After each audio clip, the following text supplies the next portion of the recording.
তালহাদের স্কুলের এক বন্ধু হলো রাজু। তার বাবা এলাকার সুনামধন্য মাছ চাষি। পুকুরে সবচেয়ে বড় মাছ হওয়াতে কয়েকবার তিনি সেরা মাছ চাষি হিসাবে সরকারি পুরস্কার জিতেছেন। একদিন সকালে তালহা ও সবুজ তাদের সেই বন্ধু রাজুদের বাড়িতে আসে। কিরে রাজু, রোজই তো বলিস তোদের মাছের পুকুরে আমাদেরকে বেড়াতে নিয়ে যাবি, বড়শি দিয়ে মাছ ধরার ব্যবস্থা করে দিবি, কই আজও তো নিয়ে গেলি না। ঠিকই বললি তালহা, লাদু কিন্তু কথা দিয়েও কথা লাখেনি। আহা, তোরা শুধু শুধু রাগ করছিস। আসলে আমাদের পুকুরে তো এখন তেমন মাছ নেই, এজন্যই তোদেরকে ওখানে নিয়ে যাই না। তবে আজ বিকেলে বাবা পুকুরে নতুন মাছ ছাড়বে, সেগুলো বড় হলেই তোদেরকে ওখানে মাছ ধরতে নিয়ে যাব। আজ মাছ ছাড়বে? সেটা কবে বড় হবে, আর কবেই বা আমরা মাছ ধরবো? তালহার কথা শুনে রাজুর বাবা করিম বক সেখানে এসে বলে, সময় লাগবে না তালহা, এবার আমি বিদেশ থেকে মাছের পোনা আনাচ্ছি। অল্প কদিনেই অনেক বড় হয়ে যাবে, তখন তোমরা এসে ইচ্ছে মতো মাছ ধরো। মাথেল পোনা থেতা আবার বিদেশ থেকে কেন আঙ্কেল? আর বলো না বাবা, গতবার রোস্তমের পুকুরে সবচেয়ে বড় মাছ হয়েছিল, তাই সে সেরা মাছ চাষির পুরস্কারটা পেয়ে যায়। কিন্তু এবার আর আমি সেটা হাতছাড়া হতে দেব না, তাই বিদেশ থেকে স্পেশাল জাতের পোনা আনিয়েছি। এবার আমার পুকুরের মাছ হবে এই দেশের সবচেয়ে বড় মাছ। ওয়াও, ঠিক আছে চাচা, আজ তবে আসি। মাছ বড় হলে সংবাদ দেবেন, আমরা একদিন এসে বড়শি দিয়ে মাছ ধরবো। ঠিক আছে বাবারা। এ কথা বলে সবুজ আর তালহা বাড়িতে চলে গেল। এদিকে বিকেল হতেই করিম বক্স তার কাজের লোক কালুকে নিয়ে সেই নতুন জাতের মাছের পোনা ছাড়তে পুকুরে গেল। বুঝলি রে কালু, মাথায় একটু বুদ্ধি না রাখলে এই সংসারে টেকা যায়। এবার যে মাছ ছাড়ছি, একবার যদি ভালোই ভালোই রাখতে পারি, তাহলে এবছর বেশ ভালো একটা ব্যবসা হবে। হ্যাঁ মালিক, তবে সময় মতো খাবার দিতে হবে কিন্তু। ঠিক বলেছিস, তবে সেটা কিন্তু তোর কাজ।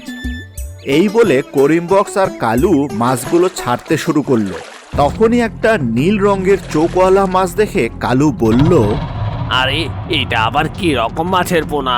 এমন অদ্ভুত চোখওয়ালা মাছ তো আমি বাপের জন্মেও কখনো দেখিনি। বললাম না, এবার খুব ভালো জাতের পোনা এনেছি, দে ছেড়ে দে ওটাকে।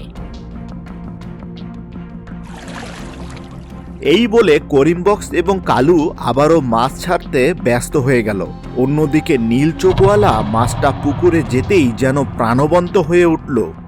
হা হা হা, এবার আমায় কে ধরবে? এখন থেকে এই পুকুরটাই হবে আমার নতুন আস্তানা। আমি হব এই পুকুরের রাজা, আর বাকিরা সবাই আমার প্রজা। হা হা হা হা। দানবাকৃতির মাছটাকে দেখে পুকুরের অন্য মাছেরা কিছুটা ভয় পেয়ে গেল। কি এমন অদ্ভুত মাছ কোথা থেকে এলো আমাদের পুকুরে? কেমন বিভৎস চেহারা, মনে হচ্ছে সুযোগ পেলেই আমাদের গিলে খাবে। ঠিক বলেছো, এতদিন তো আমরা ডাঙ্গার মানুষদের ভয় পেয়েছি, এবার তো মনে হচ্ছে পুকুরেই আমাদের শত্রু আছে। কে কে এমন ফেস ফেস করে কথা বলছে? কার এত বড় সাহস? সামনে আয়, সামনে আয় বলছি। একবার ধরতে পারলে অমনি গিলে খাবো। এরপর থেকে সে এক এক করে মাছ ধরে খেতে লাগলো, আর তার আকার বড় হতে লাগলো।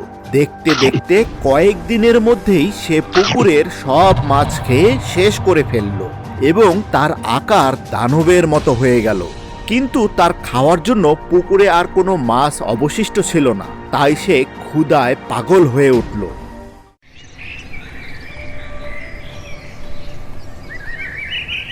পরের দিন সকালে কালু যখন মাছের খাবার দিতে পুকুরে নামলো, তখনই মানুষের গন্ধ পেয়ে দানব মাছটা বলে উঠল, এ কি, পুকুরে মানুষের গন্ধ? আহা, জিভটা কেমন লক লক করছে। সত্যি, আগে তো মানুষের গন্ধে আমার এত নেশা হতো না। এই বলে দানব মাছটা সাঁতরাতে সাঁতরাতে এসে কালুর পায়ে জোরে কামড় বসিয়ে দিল।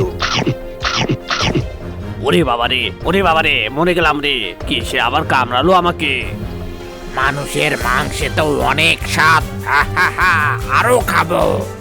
এই বলে দানব মাছটা কালুকে কামড়ে কামড়ে খেতে লাগলো। এদিকে কালু ফিরে না যাওয়াতে করিম বক্স তাকে খুঁজতে খুঁজতে একসময় পুকুর পাড়ে চলে আসে, কিন্তু সেখানেও কালুকে দেখতে পায় না। তবে মাছকে খাবার দেওয়ার পাত্রটি পুকুরে ভাসতে দেখেন। দেখো দেখি কাণ্ড, হাড়িটাও পুকুরে ফেলে রেখে গেছে।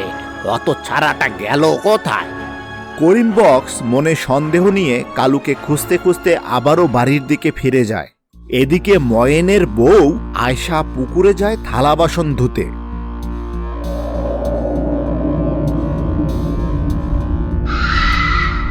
পানি নড়ার শব্দ হচ্ছে বলে মনে হয়, তাহলে কি আবার নতুন খাবার এলো? দানব মাছ এতটুকু দেরি না করে দ্রুত বেগে সেখানে চলে আসে। আর হঠাৎ এমন একটা দানব আকারের মাছকে দেখে আয়শা ভয় পেয়ে যায়, কিন্তু পালাবার সুযোগ পায় না। রাক্ষসে মাছ তাকে কামড়ে ধরে এবং খেয়ে নেয়। এদিকে আয়শা বাড়ি ফিরছে না দেখে তার স্বামী ময়েন খুঁজতে খুঁজতে পুকুরের পাশে আসে। কিরে নগেন, আমার বউকে দেখেছিস? না রে মহেশ, আমি তো কেবলই এলাম পুকুরে গোসল করতে। তারপর তারা দুজনে পুকুর পাড়ে যায়। নগেন পানিতে নামে গোসল করতে, আর দানব মাছটা সেটা টের পেয়ে যায়। দ্রুত বেগে সে নগেনের দিকে আসতে থাকে। ওদিকে ময়েন পুকুর পাড়ে তার বউয়ের থালা বাসন পড়ে থাকতে দেখে। এখানে দেখছি আমাদের থালা বাসন, কিন্তু বউ গেল কই? এ কথা বলতে না বলতেই মাছ সেখানে চলে আসে আর এক গাছে নগেনের অর্ধেক খেয়ে ফেলে। এই হিংস্র দৃশ্য দেখে ময়েন সেখান থেকে দৌড়ে পালায়। সে গ্রামে ফিরে গিয়ে সবাইকে ভয়ঙ্কর এই ঘটনার কথা জানায়। কারোরই আর বুঝতে বাকি থাকে না যে সকাল থেকে যে মানুষগুলো হারিয়ে যাচ্ছে তারা কিভাবে হারিয়ে গেল। সবকিছুর পিছনে রয়েছে ওই পুকুরের মানুষ খেকো দানব মাছ। এই ঘটনার জেরে গ্রাম শুদ্ধ বিক্ষুব্ধ মানুষ করিম বক্সকে দোষারোপ করতে থাকে। সবাই লাঠি সোঁটা নিয়ে তার বাড়ি ঘিরে ধরে।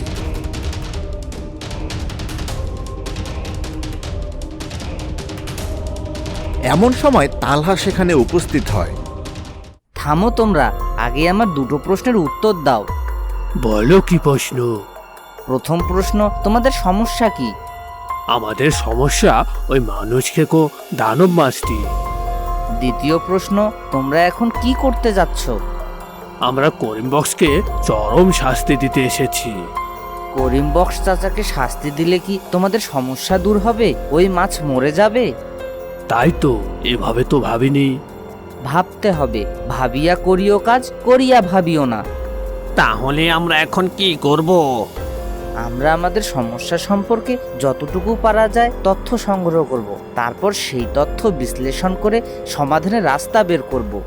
এরপর তালহার পরামর্শ অনুযায়ী গ্রামবাসী লাঠির আগায় একটি মুরগি বেঁধে পুকুরে ধরে। সেটা খাওয়ার জন্য দানব মাছ যেই না সেখানে আসে তারা সেটির ছবি তুলে নেয়। তালহা 999-এ ফোন দেয় এবং সেখানে বিস্তারিত জানায় ও ছবি পাঠিয়ে দেয়। দেশের সর্বোচ্চ পর্যায়ের বিজ্ঞানীরা তালহাদের দেয়া তথ্য ও ছবির ভিত্তিতে দিন-রাত গবেষণা করতে থাকে। এর আগে কোথাও এমন ঘটনা ঘটেছিল কিনা, এই মাসে জিনগত কি পরিবর্তন করা হয়ে থাকতে পারে, কিভাবে এটাকে দমন করা যেতে পারে, এসব নিয়ে তারা দুদিন ধরে খুঁটিনাটি গবেষণা করে। এরপর একদল বিজ্ঞানী ও একদল নিরাপত্তা বাহিনীর লোকজন গাড়ি নিয়ে গ্রামে উপস্থিত হয়। আমরা দুঃখিত, গবেষণা করতে আমাদের 2 দিন সময় লেগে গেছে, কিন্তু তার আগে জানতে চাই তোমাদের মধ্যে কে তালহা? আমি তালহা। তোমরা গ্রামবাসীর এত একসাথে হয়ে আমাদেরকে না জানিয়েই এই দানব মাছটাকে মেরে ফেলতে পারতে, কিন্তু তুমি কিভাবে বুঝলে?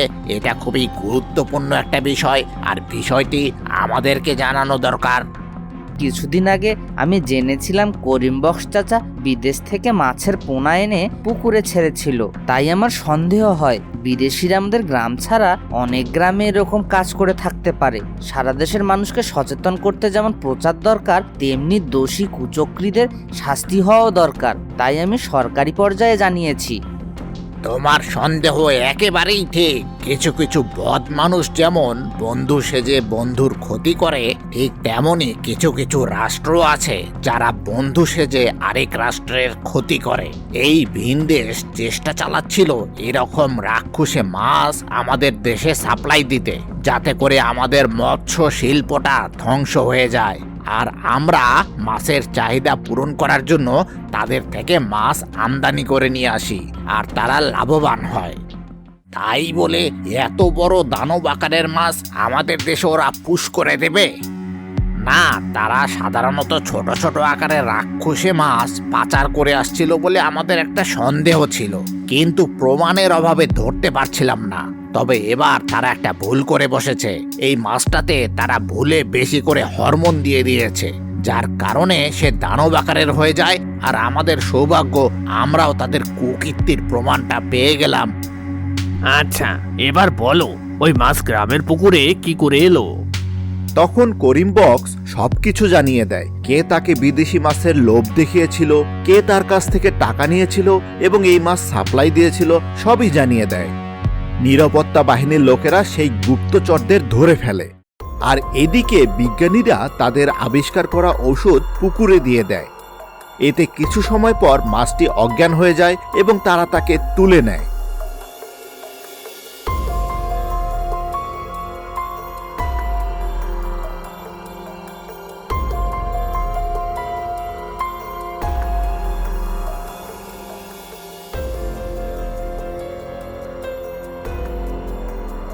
ভিন দেশের কুকীর্তির প্রমাণ এবং সাক্ষী এবার দুটোই আমাদের হাতে।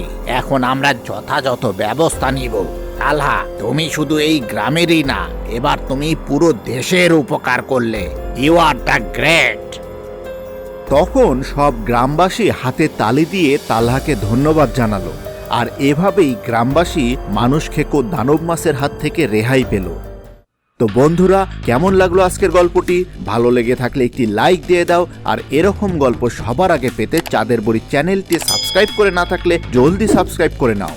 আর এই হচ্ছে গত পর্বের উত্তরদাতাদের থেকে সৌভাগ্যবান 3 জন। আর আজকের জন্য তোমাদের প্রশ্ন হচ্ছে, বলো দেখি আজকের গল্পে তালহা জরুরি সেবার জন্য কোন নাম্বারে ফোন করেছিল?